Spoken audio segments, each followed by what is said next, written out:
Bismillahirrahmanirrahim. Assalamualaikum warahmatullahi wabarakatuh. Perkenalkan, nama saya Amira Lumawadah dari Program Studi Manajemen Keuangan Politeknik Negeri Jakarta. Di sini saya akan merepresentasikan hasil penelitian saya yang berjudul Analisis Nilai Wajar Harga Saham dengan pendekatan Simple Relative Value untuk pengambilan keputusan investasi, studi pada saham subsektor konsumsi dan bangunan yang terdaftar di Indeks LQ45 Bursa Efek Indonesia periode 2016 sampai dengan 2020.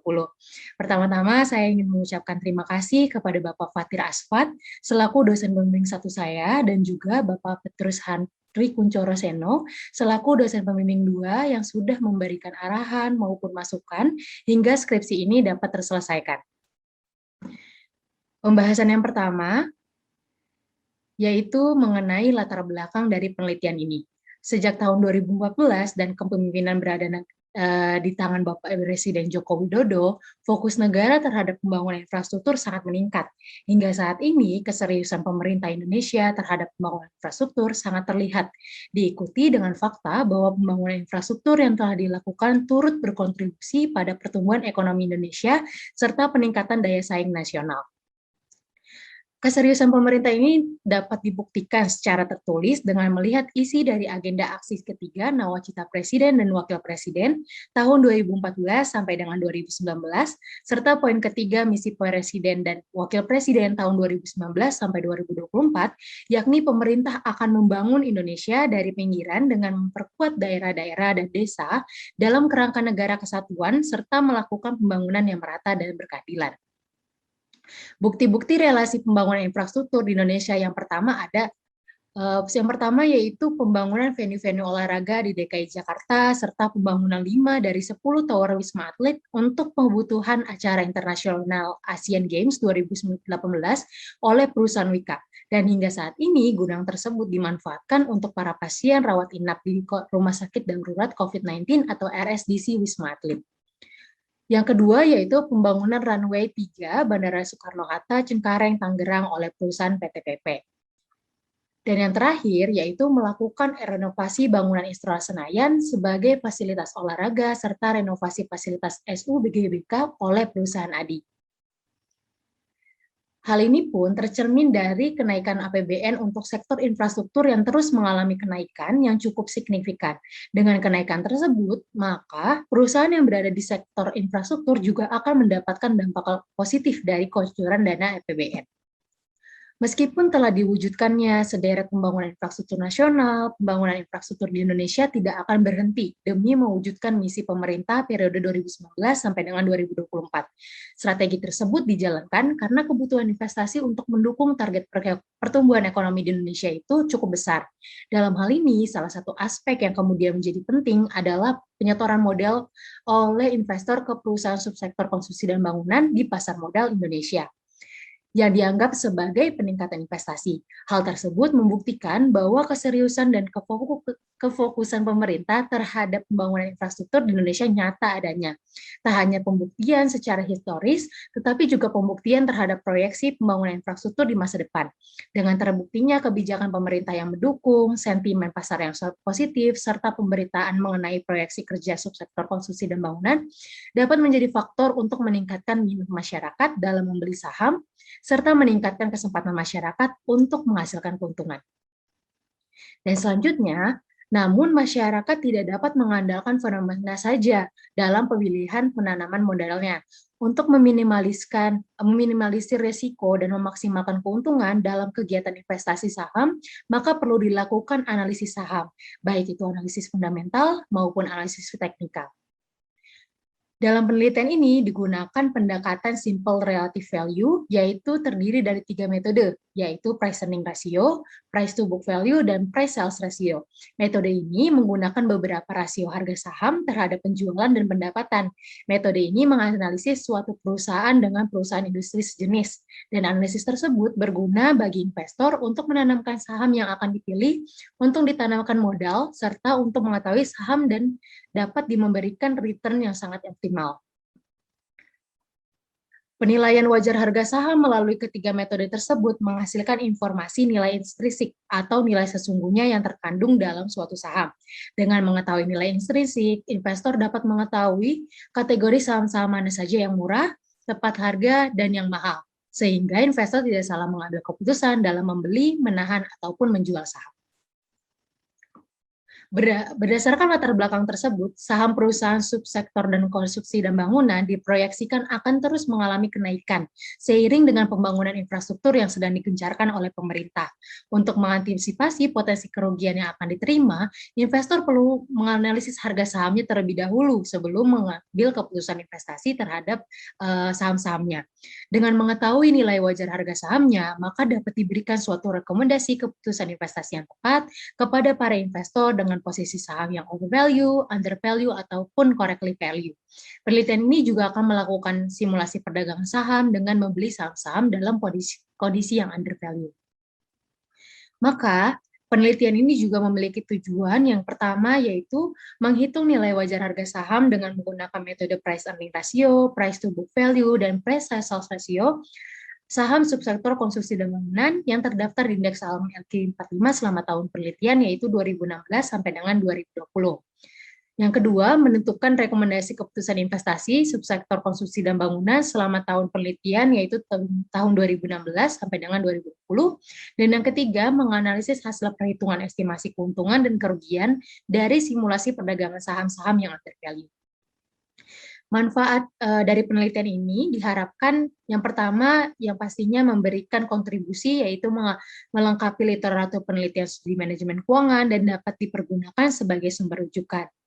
Dan manfaat praktisnya dapat dijadikan salah satu referensi sebagai dasar pengambilan keputusan investasi bagi para investor. Dan selanjutnya ada metodologi penelitian. Yang pertama, metode penelitian ini termasuk ke dalam penelitian deskriptif dengan pendekatan penelitian kuantitatif. Lalu objek penelitiannya berupa perusahaan subsektor konstruksi dan bangunan yang terdaftar di indeks LQ45 Bursa Efek Indonesia periode 2016 sampai dengan 2020 dengan sampel dengan kriteria yaitu teknik proportive sampling sehingga didapatkan 3 sampel yaitu pertama perusahaan Wijaya Karya atau dengan kode saham WIKA, lalu perusahaan pembangunan perumahan atau PTPP, dan juga Adikarya yaitu dengan kode saham ADI. Dan metode pengumpulan datanya melalui data dokumentasi seperti laporan keuangan, harga saham, melalui laman digital Bursa Efek Indonesia dan Yahoo Finance. Lalu untuk metode analisis datanya, menganalisis data secara deskriptif dengan menggunakan penelitian kuantitatif serta perhitungan melalui Microsoft Excel. Pembahasan selanjutnya yaitu hasil penelitian yang sudah dilakukan dalam skripsi ini. Nah, sebelum menilai harga wajar saham dengan metode pendekatan price earning ratio, diperlukan rasio keuangan untuk membantu perhitungannya. Yang pertama ada rasio return on equity yang merupakan gambaran kemampuan perusahaan dalam menghasilkan laba yang dapat diperoleh oleh para pemegang saham. Berdasarkan rasio yang sudah dihitung di penelitian ini, rasio ROE tertinggi oleh perusahaan WIKA yaitu sebesar 13,64%, lalu saham PTPP sebesar 12,10%, dan saham ADI sebesar 10,26%. Semakin tinggi nilai return on equity-nya, maka hal tersebut dapat menjadi daya tarik bagi para investor untuk menanamkan modalnya di perusahaan tersebut. Lalu yang kedua, ada rasio earning per share untuk mengukur keberhasilan manajemen dalam mencapai keuntungan bagi pemegang saham. Dari penelitian yang sudah dilakukan, saham WIKA rasio earning per share-nya sebesar Rp254,74, lalu PTPP sebesar Rp242,26, dan saham ADI sebesar Rp186,42. Semakin tinggi nilai IPS-nya tentu saja akan mengembirakan pemegang saham karena semakin besar laba yang disediakan untuk para pemegang saham. Lalu yang ketiga ada perhitungan dividen per share yang menggambarkan berapa jumlah pendapatan per lembar saham yang akan didistribusikan kepada para pemegang saham dengan hasil WIKA sebesar 50,95 rupiah, lalu PTPP 49,52 rupiah, dan ADI pada tahun 2019 dengan tingkat maksimumnya sebesar 36,18 rupiah. Lalu yang keempat, ada dividen payout ratio, merupakan perbandingan dividen per saham dengan earning per share. Rasio ini menunjukkan berapa persentase laba yang diperoleh perusahaan dari penghasilan bersih yang diperoleh oleh perusahaan dari pembagian penghasilan bersih yang dibayarkan sebagai dividen kepada pemegang saham, dengan hasil sebagai berikut, yaitu WIKA sebesar 246%, untuk PTPP sebesar 163%, dan saham ADI sebesar 277%. Lalu selanjutnya perhitungan tingkat pertumbuhan dividen yang diharapkan dalam atau yang diartikan sebagai growth karena menghitung pertumbuhan kira-kira dari pertumbuhan dividen dari masing-masing tahunnya itu menghasilkan tingkat rata-rata dari 5 tahun, yaitu 2016 sampai 2020 mendapatkan growth sebesar berapa. Lalu menentukan estimasi earning per share atau EPS yang dirumuskan sebagai IPS 1, lalu ada juga perhitungan dividen per share atau DPS 1, dan juga yang terakhir menentukan tingkat return yang disyaratkan. Selanjutnya yaitu setelah ditemukan hasil dari komponen-komponen yang mempengaruhi price earning ratio, maka hasil komponen-komponen tersebut dimasukkan ke dalam rumus estimasi price earning ratio untuk diketahui jumlah price earning rasionya. Rumusnya yaitu dengan dividen per share atau estimasi dividen per share dibagi dengan earning per share, lalu dibagi dengan tingkat return yang disyaratkan dikurang dengan growth yang sudah dilakukan sebelumnya pada slide sebelumnya, dengan hasil yaitu WIKA sebesar 89,74 rupiah, lalu PTPP sebesar 84,47 rupiah, dan ADI sebesar 216,30 rupiah. Lalu yang selanjutnya untuk perhitungan nilai intrinsiknya, untuk nilai intrinsik saham itu diperoleh melalui estimasi dividen per share dikalikan dengan estimasi price earning rasionya, sehingga masing-masing perusahaan didapat nilai intrinsik atau nilai sebenarnya dari harga saham tersebut. Lalu metode yang kedua adalah price to book value yang bertujuan untuk memvaluasi apakah harga sebuah saham termasuk ke dalam saham yang mahal atau yang murah. Rasio PBV ini memungkinkan investor membandingkan langsung book value suatu saham dengan market value-nya. Perhitungannya sebagai berikut, yang berada pada tabel sebelah kiri. Nah, book value per share ini didapat melalui perhitungan total ekuitas dibagi dengan jumlah saham beredarnya.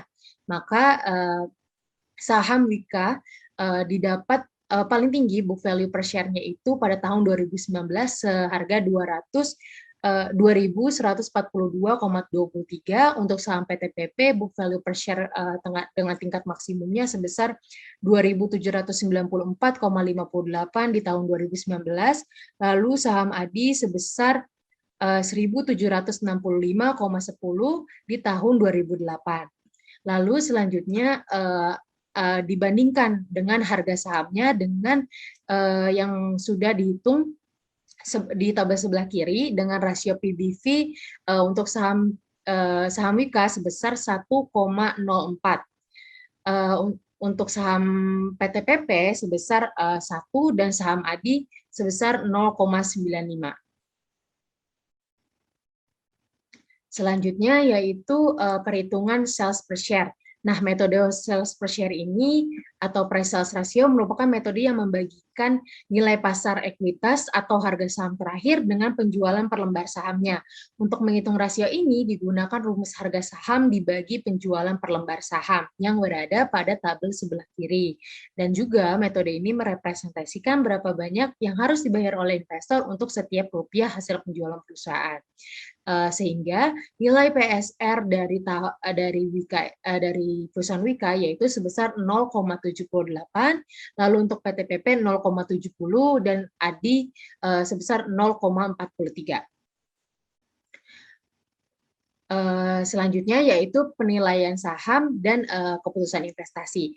Untuk penilaian wajar harga saham menggunakan metode price earning ratio, sebagaimana yang dijelaskan oleh Husnan, yaitu apabila nilai intrinsiknya lebih dari harga pasar saham, maka dia under value. Untuk nilai intrinsik yang kurang dari harga pasar saham, maka sahamnya dikategorikan over value, dan untuk nilai intrinsik yang sama dengan harga pasar sekarang, sama dengan correctly value atau berada pada titik keseimbangan. Berdasarkan penelitian yang sudah dilakukan untuk saham Wika dengan metode price earning ratio menghasilkan saham yang under value. Maka keputusan investasi yang digunakan yaitu membeli saham tersebut ataupun mempertahankan saham tersebut apabila sudah dimiliki. Hal tersebut sama juga dengan saham PTPP atau pembangunan perumahan dengan posisi nilai saham yaitu sama dengan PT Wika yaitu under value. Dan keputusan investasinya yaitu membeli saham-saham tersebut atau ditahan apabila sudah dimiliki. Berbeda dengan saham ADI, saham ADI ini termasuk ke dalam saham yang overvalue. Jadi keputusan investasi yang dapat disarankan kepada para investor yaitu menghindari membeli atau segera dijual apabila sudah dimiliki. Lalu yang kedua ada metode price to book value. Apabila sebagaimana yang dijelaskan oleh Tande Lilin pada tahun 2010, yaitu apabila PBV-nya lebih dari angka 1 maka overvalue. Namun apabila PBV-nya kurang dari 1 maka undervalue, dan untuk PBV-nya sama dengan 1 maka correctly value. Kode saham yang kita gunakan tetap sama yaitu Wika, PTPP, dan ADI, dan masing-masing perusahaan memiliki keputusan atau keputusan yang berbeda dan juga posisi nilai saham yang berbeda, yaitu Wika berada pada posisi overvalue dan disarankan kepada para investor untuk menjual sahamnya.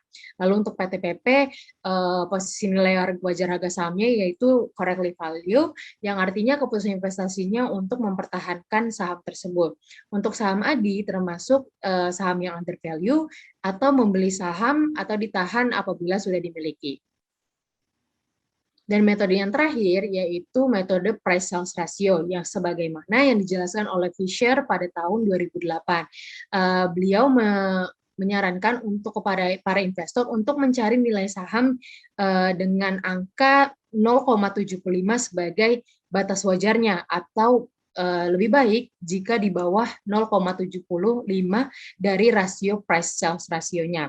Dari masing-masing perusahaan didapat kesimpulan bahwa untuk saham PTPP dan ADI termasuk ke dalam saham yang undervalue, sehingga keputusan investasinya yaitu membeli saham atau dipertahankan apabila sudah dimiliki. Namun berbeda dengan Wika yaitu sahamnya termasuk tergolong yang overvalue, yang artinya dihindari untuk membeli atau segera dijual jika sudah dimiliki.